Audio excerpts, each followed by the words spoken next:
Welcome to the Classical Gabfest. I'm your host for this week, Kensho Watanabe. Normally, this podcast is a weekly discussion about the ever-changing world of classical music, but this week we've got something a bit different for you. My co-host, Will White, was recently a guest on the Moveable Do podcast, which is a show devoted to interviewing contemporary composers, hosted by Steve Danielson, who appeared as a guest on the Gabfest. We've mentioned Will's appearance on Moveable Do before, but we know some of our listeners may not have gotten a chance to hear it, so today we're presenting it for your enjoyment. And of course, we'd encourage you to head over to the Moveable Do feed and subscribe. Their season just wrapped up with an interview with Eric Whitaker, which I'm sure many of you will be curious to hear. With no further ado, here is Will's interview on Moveable Do. Welcome to Moveable Do. This is Steve Danielson. Each week, I get to sit down with a living composer and talk about their lives, their musical journeys, and of course, their music. Join me and take a peek inside the mind of a composer. For a complete archive of episodes, as well as access to the shorter segments called Movable Snippets, visit my website, sdcompose.com/moveabledo. Hey, this is Steve.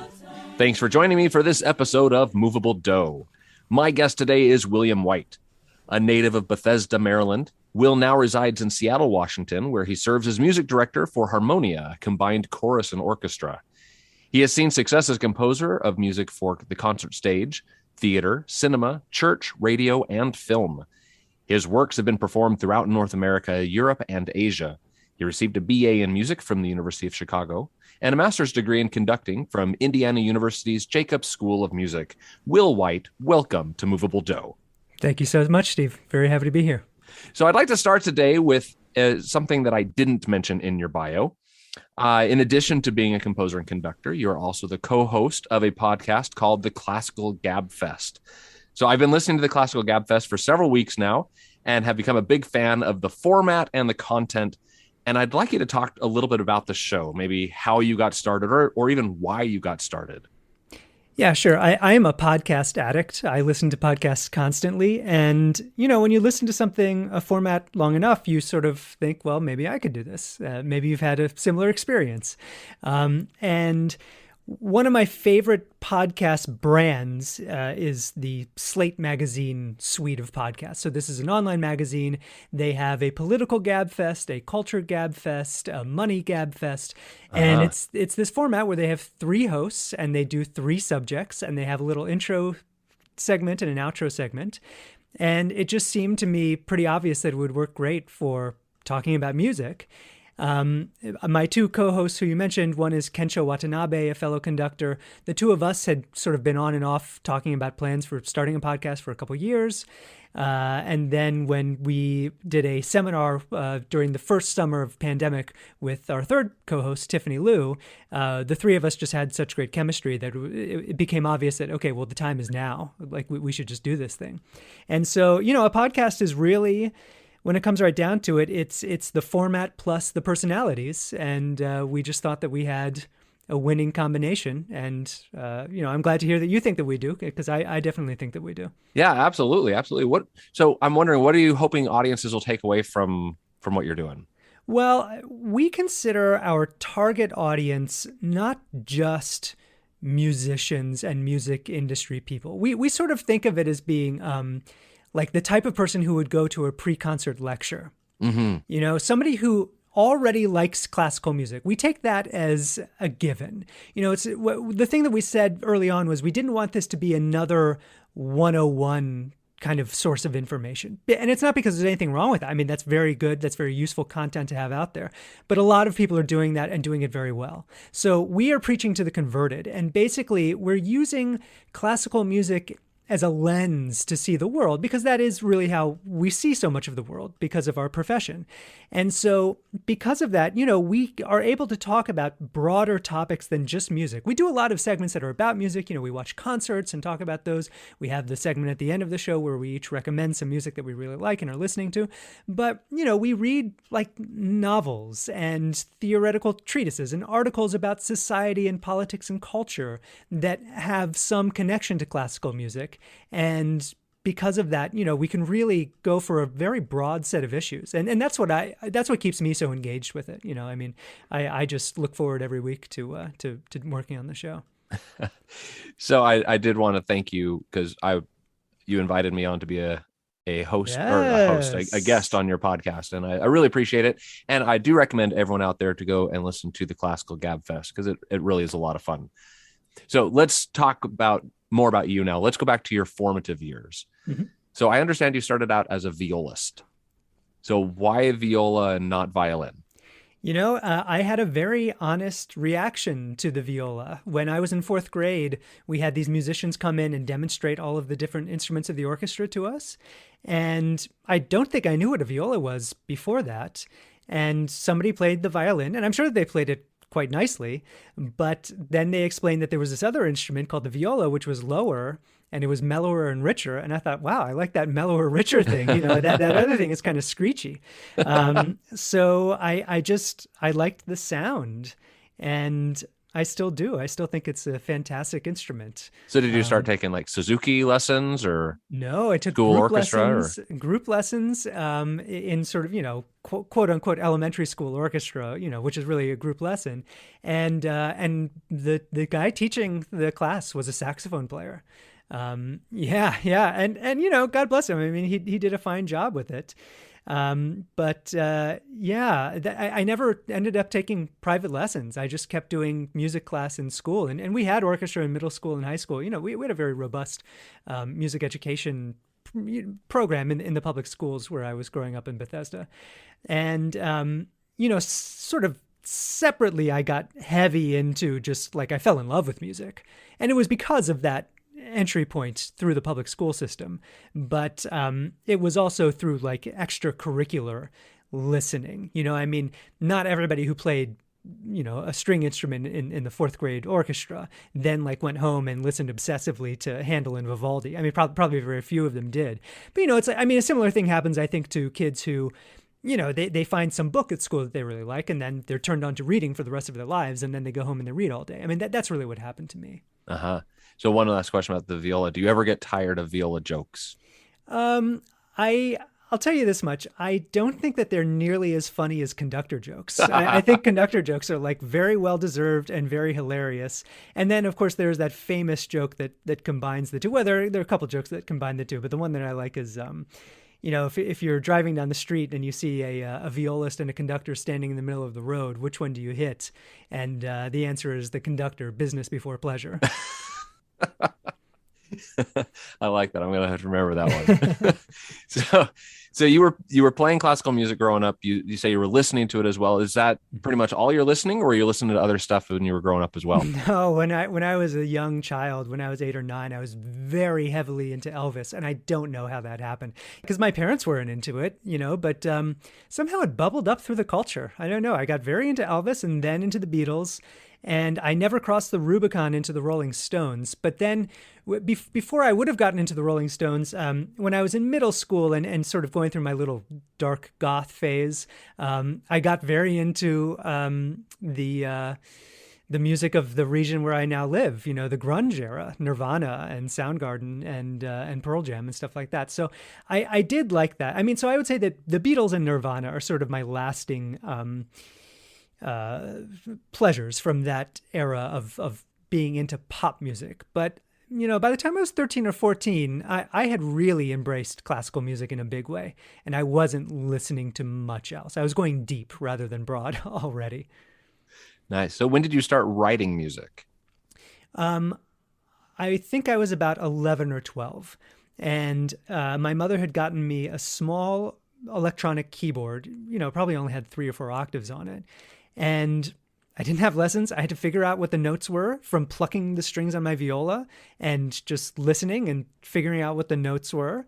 And just through sheer force of will and sort of a determined attitude that I maintained towards doing puzzles, I sort of sussed it out. And I figured out what the scales were, and I figured out what the chords were, and I figured out how properly to read treble and bass clef, because, I had been come up on alto clef. I mean, that was sort of all I knew. I mean, it's very, very funny. Sort of backwards from the rest of us. Very much backwards from the rest. I mean, they taught us what treble clef was, but, it just wasn't like in my day to day, I didn't have to use it. So I figured all of that stuff out, and I started figuring out how to write the music down that I was sort of futzing around with on the keyboard. And lo and behold, by the time I was 12, I mean, I remember when I was in 7th grade, we were reading A Midsummer Night's Dream, and you had there was an assignment to do some kind of a creative response. And one of the options was you could write music about it. And that's what I did. And so those are, I think I wrote 3 short little pieces. Like piano pieces or? Piano, and I think clarinet, because I had a friend who played clarinet, and we were in the group together who was working on the little project.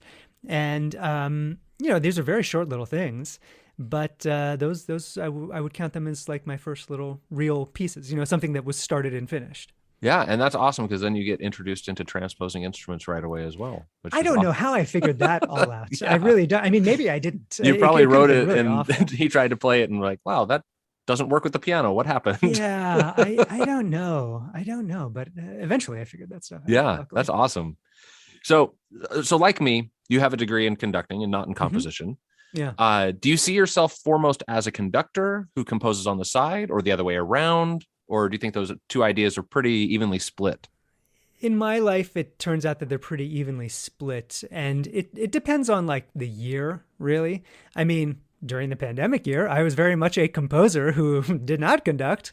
And, but most of the time, like my career path has been in conducting. I mean, I was the assistant conductor of the Cincinnati Symphony Orchestra, been on staff of universities conducting. I've done, youth orchestras, and now I have this very kind of thriving community music group.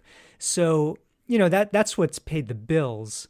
And, just in terms of like, the portion of my annual salary that comes from composition, it's only been 1 or 2 years when that's been like the main thing. And those were times when I didn't have a conducting job. And even when that was the main source of my income, it was mostly I was writing orchestrations and doing sort of more like commercial music type stuff for music theater and things.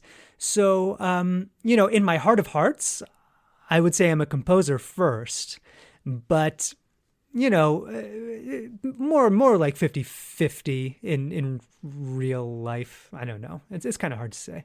Maybe I'm just lying to myself. I guess I'm not. Yeah. So you mentioned that your career took you in several different directions, Cincinnati, Chicago, Portland, and finally to Seattle, where you are now. So you moved here to take over direction of Harmonia. I'd love you to tell us a little bit more about Harmonia. What makes this ensemble unique? And something that you wanted to be part of that moved you up into the Pacific Northwest? Well, I thought it was pretty darn unique until I knew that there was another chorus and orchestra in the same city, directed by the person I'm talking to right now. But well, you know how unique it is to have a sort of what more or less amounts to an oratorio society.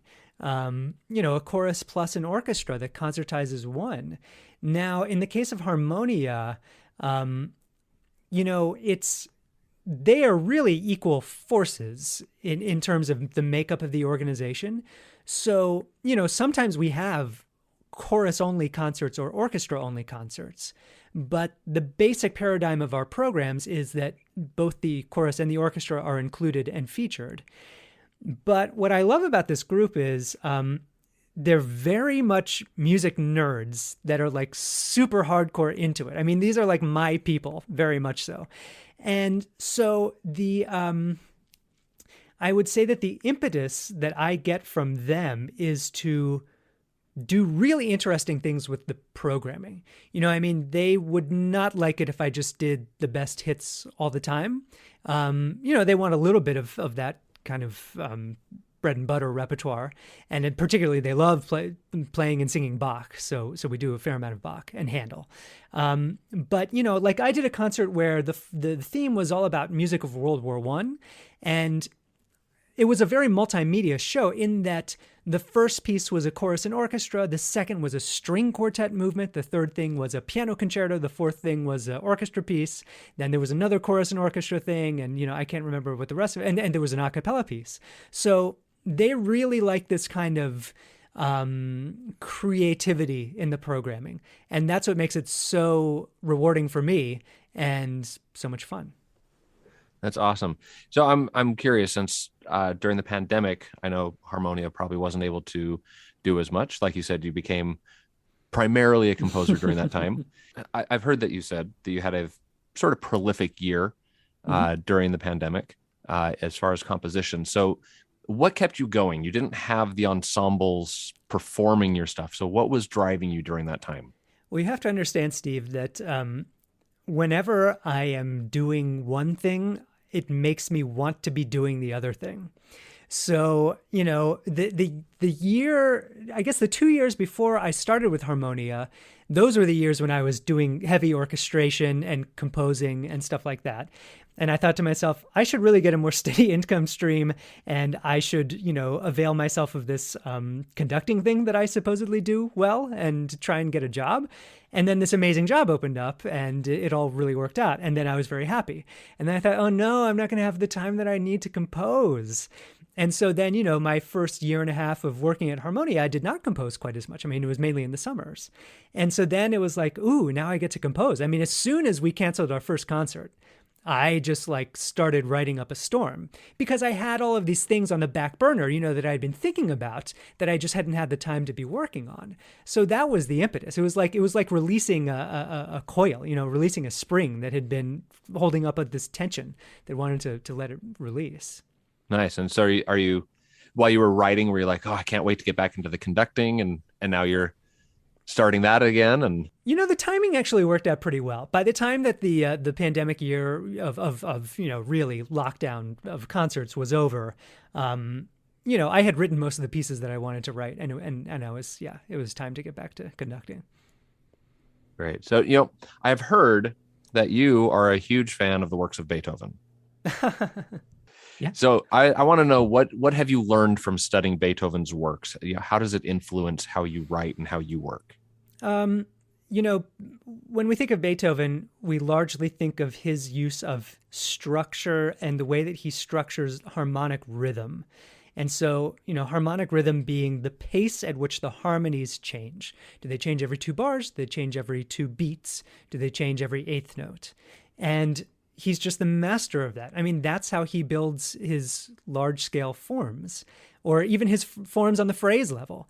You know, with Beethoven, I mean, he sometimes cast aspersions upon for not being quite such a good melodist. I think that there's a lot of melody in his music, and I think that he actually could write very beautiful melodies. But more to the point with Beethoven is the blocks of harmony, that kind of structure. I mean, if you look at even something like his 6th Symphony, I mean, that's all about harmonic rhythm. That piece is like, I mean, you know, there's these little motives that repeat over and over again. Say the same thing in the 5th Symphony. Say the same thing of most of his pieces.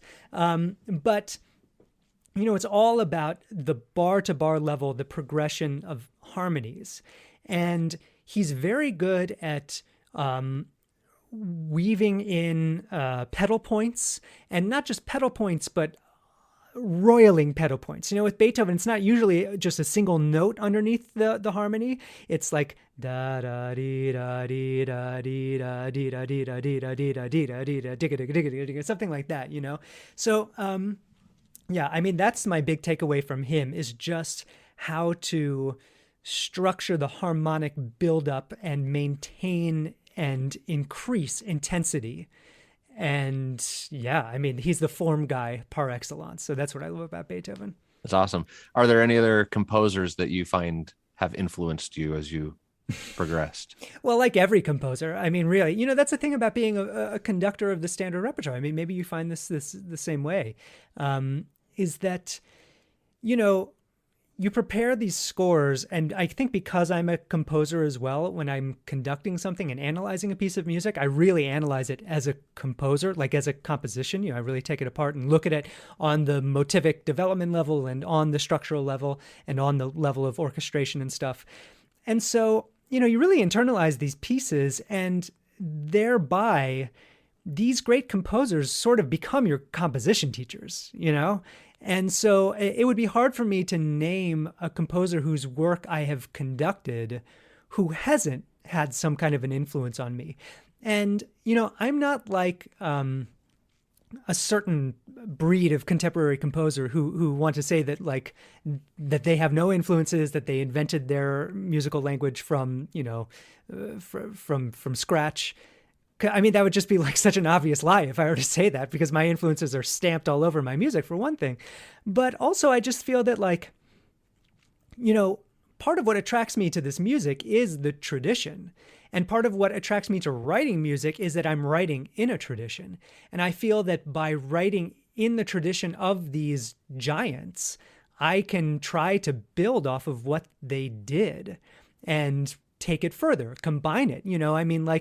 There's no way that Henry Purcell and Sergei Rachmaninoff could have known each other, but I'm living, 400 or 80 years after their lifespans. And I know their music, so I can combine certain aspects of them into one thing. And that's, to me, tremendously interesting. And what comes out is my voice, because I'm combining in the way that only I can, they've gone through the filter of my brain, so that's me, what the end result is. So yeah, I mean, Beethoven's a big influence, but lots of people are big influences. All right. So I got one more question for you before we take a quick break here. What book have you read lately that you can recommend to our audience, whether music related or something you read for fun? What is something that you think everyone should check out? Well, the book that I read most recently is actually a book that we read sort of for our podcast because we interviewed the author, but it's the relatively recent biography of Mozart by Jan Swafford, who is this amazing American biographer of all of these old Viennese composers. So he did Brahms, he did Beethoven, now he's done Mozart. He also did Charles Ives, but I didn't read that book because I'm just not very interested in Charles Ives. That's a very long book. It's 800 pages of about a guy who lived to be all of 36 years old. But with Mozart, it's it sustains the interest. I mean, he's such a great composer, and especially if you know his music, it's very interesting. I mean, here's another case of where the writer is a composer himself, so he is really giving that kind of composer's, I don't want to say vocabulary, but insight into how the pieces are written and what they are about and what they're trying to communicate. So he's a great writer in that respect, and he's a great researcher, and he puts it all together. And then, I don't know, I'm a big Schopenhauer guy. I think everybody should read something at least about or by Schopenhauer, but that's probably not a very popular opinion. All right, well, we'll check those out. All right, well, we're going to take a quick break, and when we come back, we will listen to some of Will's compositions. Welcome back. I'm talking today with William White. So we're going to start today with Kyrie for a cappella chorus. As a choral guy, that's the one I was drawn to first. So this is a beautiful piece, Will. You seem to stick to a pretty traditional form of the Kyrie, 3 times Kyrie eleison, 3 Christe eleison, then the 3 Kyrie eleisons again. Not venturing too far in terms of harmonic structure. So could you tell us why you made some of these choices, sort of keeping it within this nice box here? Well, I like imposing rules on myself as a composer. And especially if there's some rule that's tied to a historical reason, and then I can exploit a loophole, that's my favorite thing. So this piece, this Kyrie, is really my first professional composition.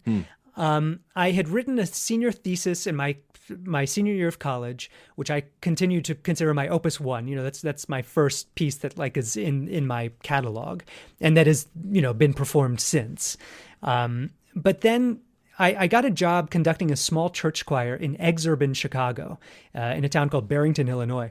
And I immediately set to writing music for them. I mean, I was there to direct the choir, but in my mind, it's like I told you, in my heart, I'm a composer. So in my mind, my job was to write a ton of music for them. And I did over the course. I was only there for a year, and I wrote over an hour of music for them, just in the form of all of these anthems with brass and chorus and strings and organ and all of this kind of stuff. And this is the first piece that I wrote for them. And yeah, like you say, I mean, there's this idea of the Tridentine Kyrie, where each of the phrases is repeated 3 times, and that has a very ancient tradition to it. And so my goal was to just go exploring as much as I could, given that restriction. Mm-hmm. And like you say, I mean, the harmonies are not like anything groundbreaking, but they do wander a little bit. And I think that this was mainly a chance to explore some different textures. And, at this stage in my career, one of the great things about having this job and being able to write all of this music for it was I was writing anthems. And as you know, a church anthem, it's only supposed to be like 3 to 5 minutes. And in a way, there could have been nothing better for my life and development as a composer than to have that restriction placed on me for my first year of really writing music professionally. So by the end, I had formed the foundations of the main like strains of music that I would go on to write for the next, until this day. I mean, the next 15, 20 years. All right. Well, we are going to listen to it. It's a gorgeous piece, and you're going to love this. So we're going to listen to this recording made by the St. Thomas the Apostle Church with William White conducting.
All right, we're going to turn next to a piece which I believe we pronounce Haumea for brass quintet, organ, and percussion. So this is the first movement from your suite, the Dwarf Planets.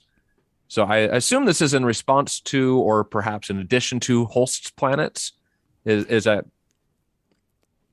That's exactly right. Yeah.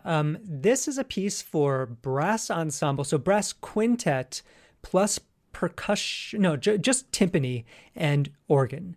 And this was also an outgrowth of some of my work in Chicago area church music. I was the music director of a different church a couple years later in Barrington, Illinois, another suburb or exurb of Chicago. Oh, excuse me, of Hinsdale, Illinois. And there was a resonant brass ensemble there, and I wrote some stuff for them. And then they commissioned this separate, just purely instrumental piece for me. And I don't remember how I got the idea, but this was probably not long after the time when Pluto was like downgraded from being a planet. And they came up with this new designation of the dwarf planets. It was a sad day. Yeah, very sad day for the Pluto lovers out there. Although, hey, who's to say that a dwarf planet, That's right. dwarf planet is a lesser entity than a regular planet? I mean, hey, they've got pieces written about them here. So I don't exactly know how I stumbled on this idea, but what was interesting to me about this little set of 5 dwarf planets was, yes, they had some of the planets were named after Greek and Roman gods, like the planets, but the first and the last one are named after Polynesian gods. And so that just, it's like, wow, what do I do with that? How do I make like a coherent suite of works where, there's some kind of a reference to the mythology from the Greek and the Roman stuff, and then from these Polynesian, one is from Easter Island, I think the other is from maybe Hawaii. It was just tremendously fun to do. So, this movement, Haumea, the idea behind this god is that the god begets the next generation, and then I believe the god's child begets the further generation with the god. So the god is like also the father and the grandfather of the next generation and the great grandfather of the next generation. Huh. So that suggested to me like a theme in variations. Yeah. And so I wanted something that would have a little bit of that kind of pentatonic flavor, you know, that you get in a lot of folk music traditions around the world, but that also had, you know, this generation, you know, omnes generationis kind of an idea to it. And so that's what it is. And you know, this piece has a lot of counterpoint in the theme and variations, which I don't know, I'm pretty proud of, actually. I think that this is a well put together piece. And there's a lot of stuff for the organ to do and for the brass players to do. And you know, you were talking about influences before. This piece starts in D flat major with like big kind of barbaric, you know, drums and the brass and stuff. And to me, the influence there is actually of Janacek. The movement goes in different directions after that. It has all sorts of different stuff going on. But that the opening, I think of as being sort of a Janacek-y sinfonietta kind of a thing. Nice. Well, we are going to listen to this movement, Haumea, from the Dwarf Planets, played here by the commissioning group, the Gargoyle Brass.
All right, we're going to turn next to your piano sonata. So I read online that this work was a collaboration between you and a former student of yours, Joseph Vaz. I'd love to know how this collaboration came about, and I'd love to know also what you learned through the process of writing a piano sonata. Oh boy. Well, so this was a pandemic piece. This Okay. was actually my first pandemic piece. And this is when you said that, you know, when did you like change over into writing music? I mean, this, as soon as we canceled the first concert, the writing was on the wall. I was like, okay, I'm going to hunker down and write myself a moody piano sonata. And that's exactly what I did. So when I was in Cincinnati as the assistant conductor of the symphony, part of my job was to conduct the youth orchestra there. And boy, there were just some amazing students in that group, very high level ensemble. Many of those kids went on to conservatory, and now some of them have gotten like big jobs in orchestras and stuff. It's kind of amazing. But one of the real standout students in that group was a young man who was in the bass section, string bass. And then all of his friends would tell me, like, that Joseph is like actually a pianist. I was like, oh, really? I guess I should hear him play piano sometime. And I heard him play piano. I was like, oh my gosh. I mean, I thought that he was like an amazing bass player, but boy, when you heard this kid play the piano, it was really something else. And, some students you just you form a relationship and you maintain contact with. And I was always very happy to support Joseph in his educational studies and career in whatever way I could. He ended up going to Indiana University, which had been my alma mater of my master's degree. Mm-hmm. So, that definitely kept us in touch a little bit more than it would otherwise. And he was just, he's a very precocious guy. I mean, he's smart. He started as a math major. He can do sort of everything. And actually, if people listen to my podcast, you'll hear him on there quite frequently. He's like our unofficial official intern, is what we call him. Oh, that's your intern. Okay. Yeah, exactly. Gotcha. And so like he organizes some of the games for us, and then he'll come on mic sometimes for different segments. But he's gone on to get a master's degree, and now he's working on a doctorate in piano. So I mean, this is like a very serious pianist, scholar, brilliant guy. And because of that, we had been talking for a long time about me writing him a sonata for one of his degree recitals, really. Mm-hmm. And, having followed his career so closely and like listened to his various recitals along the way and seen the repertoire that he was playing, like I knew this kid could do anything. I mean, he can do anything. He can play anything on the piano. I mean, it's like having Horowitz at your beck and call. And he was very enthusiastic, about doing one of my pieces. And so, I've written music for very talented musicians before, but never anything quite for a virtuoso like Joseph. Yeah. And so, that was just a new set of challenges. I mean, it made me rise to the occasion to write for him. And also because he's kind of brilliant too. So I wanted to write something that was very rigorous in its compositional construction. But then I also, I'm always trying to write music that's listenable too. Yeah. And so I wanted to write something that like would balance all of these exigencies. So were you talking back and forth with him, sending him drafts and things like that? Or yes, I don't send performers much. In fact, I have this sort of underhanded policy of where when I'm writing something and I have a question if it's technically possible, I'll usually send it to a performer who plays the same instrument who's not the person I'm writing for. Because I don't want the person who I'm writing for to just like look at it and be like, get freaked out because they're going to have to practice. I want somebody to tell me if it's technically possible from an objective point of view. Now, there are some things that I'll send to the performer because I want to flatter the performer's personality or their, technical capabilities or stuff like that. In Joseph's case, I don't think I sent him too much because I knew that he could do anything. And I sort of wanted it to be a little bit more of a surprise. But I did send him a few things along the way. I'm sure of that. Just to kind of check in or to show him like how the piece was shaping up and stuff. But more so, I finished it and sent it to him. And then he played through it several times, sent back feedback, and then I made adjustments based on that. But the piece had found its full form by then. So it is a collaboration, but it's also like you're writing a letter to somebody in a way too, and you want to express something that they can then express back to you. Sure.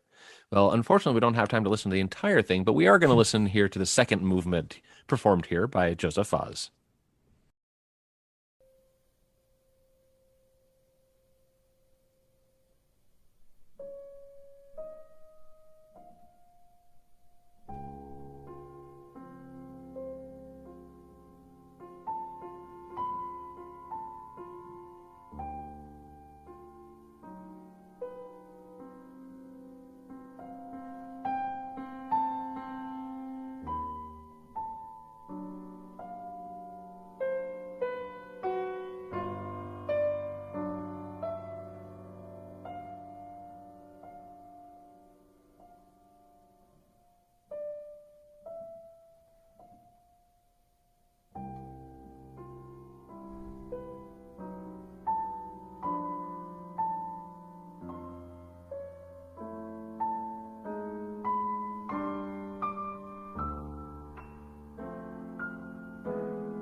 All right, our last piece today is Acadia Fanfare for Orchestra. So I understand that you were commissioned to write this to celebrate the 100th anniversary of the founding of Acadia National Park. So as this national park sits on an island off the southern coast of Maine, it's not surprising I'm hearing waves and water represented in this piece. What else were you hoping to capture in this fanfare? Well, Acadia means a lot to me, and that's because of my connection to a music school that's very close by called the Pierre Monteux School, which is a summer training institute for conductors and orchestral musicians. And I went there as 3 years as a student. I then returned as a staff member, as sort of associate director of the festival for 5 years, and then I returned a couple years as composer in residence. So a long-lasting relationship that started when I was, I think, 21 years old, and continues to this day.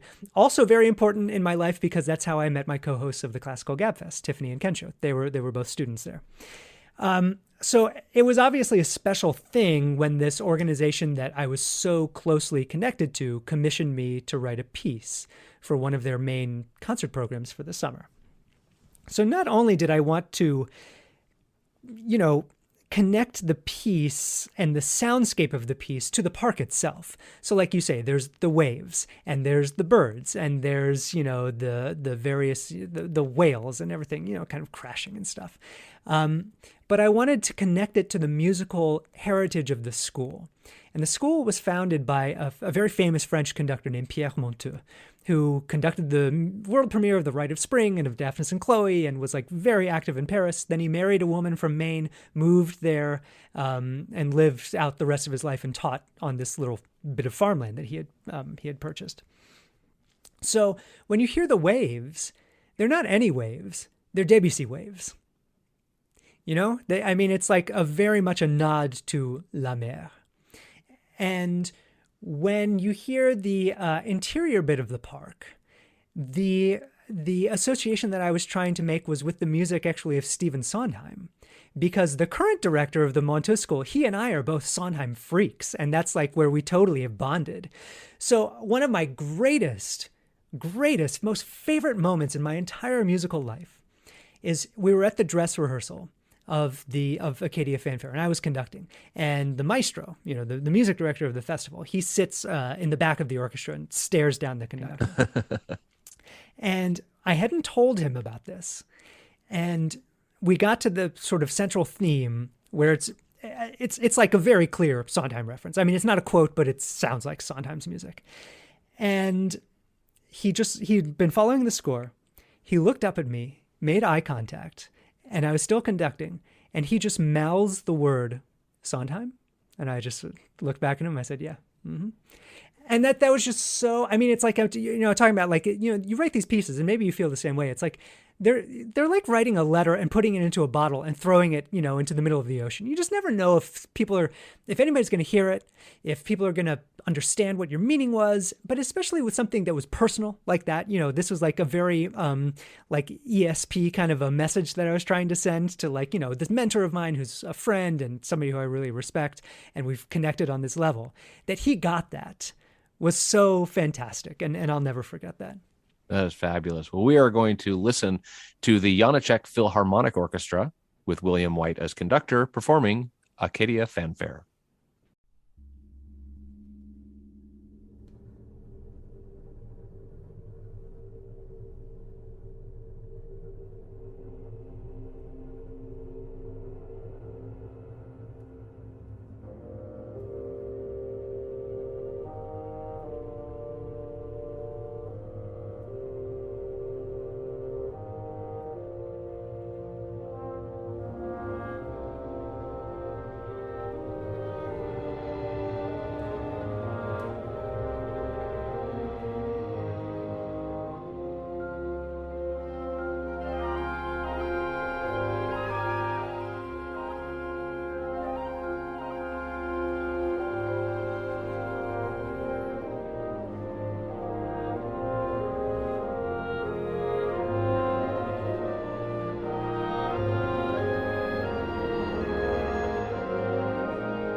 All right. Well, Will, what are you working on now that you can tell us about?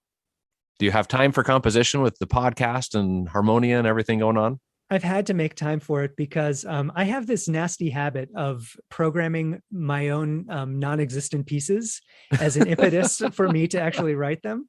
So Harmonia, Orchestra, and Chorus has a big concert coming up on April 24th of our current year, 2022, at Benaroya Hall, which I know is a very familiar venue for you. Oh, yeah. You guys perform there all the time. This is going to be our first performance there in a good many years, like decades. And so I wanted to do something really special. The main featured work on the program is going to be Ravel's complete Daphnis and Chloe. Oh, wow. Which is like all-time bucket list item. I mean, I can be very happy with my life as a conductor having done that. So I'm really looking forward to that. But then I've also programmed a new piece of my own. And in a way, it's a response to Daphnis and Chloe and the sort of Grecian, ancient Greek themes therein. It's called The Muses, and it's for chorus and orchestra. Now, the piece, I hesitate to say this because it's like a really big buildup, but I'll just tell you like how it sort of works. It's like the Enigma Variations meets the planets. Now, that makes it sound like it's going to be the best thing in the world. I don't know if it's going to be the best thing in the world, but basically, it's sort of a theme in variations where there's an opening theme where the choir intones the muses and the text is an ancient Greek text and they sing in ancient Greek. I mean, it's transliterated, it's not that hard to do really. I mean, well, maybe I'm just saying this because I'm worried that they're going to freak out on me. But so at the beginning they sing muses. The muses come from the word muine, which means to give joy to the people. And it's sort of just talks about who they are. And then, as you probably know, there are 9 muses in ancient Greek mythology. There's the muse of dance and the muse of comedy and the muse of tragedy and the muse of lyric poetry and the muse of astronomy. And so each one of these muses, I'm giving their own character piece, like something like the planets, or in my case, the dwarf planets. But they're all threaded together. It's one continuous piece. Uh-huh. And so, and the material for each one of their little character pieces comes from that opening intonation. Uh-huh. So it is a theme in variations. It's like the Elgar Enigma Variations, but if each of my friends were a Greek muse, and so each one tries to get to the character that they represent, but also keeps that running thematic material going. So that's what I'm currently at work on. I'm up to the 8th muse, so I'm very close, which is good because the concert is in like 2 months. We have to start rehearsing in a couple of weeks. So I do frequently do this to myself, but that's what I'm working on. That's what I'm really looking forward to. All right, well, listeners, if you're out there, if you're in Seattle around April 24th, then or anywhere, check out Harmonia. It'll be live stream tickets will be available. Oh, nice. Well, so nice. Mm-hmm. So if my listeners want to learn more about you and your music, where can they find you online? Go to willcwhite.com, WILCWHITE.com. I post all of my music there. There's links to my YouTube channel, which has scrolling score videos of all of my music. And I write extensively about my pieces on there. And that's also a great way to find the Classical Gab Fest, which you can also find on any of the finest podcast apps. Fabulous. Well, hey, listeners, especially if you're new to the show, please take some time to go back into the Moveable Do archive. And with that, it's time to wrap up this episode of the Classical Gabfest. I'm Kensho Watanabe, and on behalf of Tiffany Liu and William White, I'd like to thank you so much for listening and to encourage you to subscribe and rate us on your podcast app. We'd also love your help spreading the word about the show on social media, where you can find us on Facebook, Twitter, and Instagram. You can reach us at classicalgabfest@gmail.com, and we'd love to hear from you. Until next time, happy listening, and we'll be with you next week.